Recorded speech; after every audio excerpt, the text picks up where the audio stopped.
Let us see how you can export all your contacts and their custom fields from the CRM. Simply click on these three dots and click on export all. This will export all of your contacts with their custom field data, and you can download the file as CSV.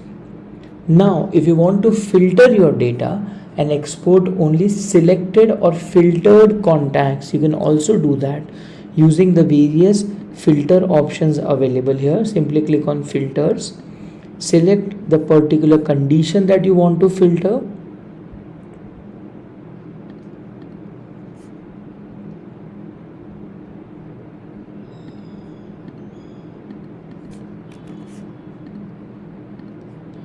Once you have filtered your contacts, you can click on these three dots and click on export filtered.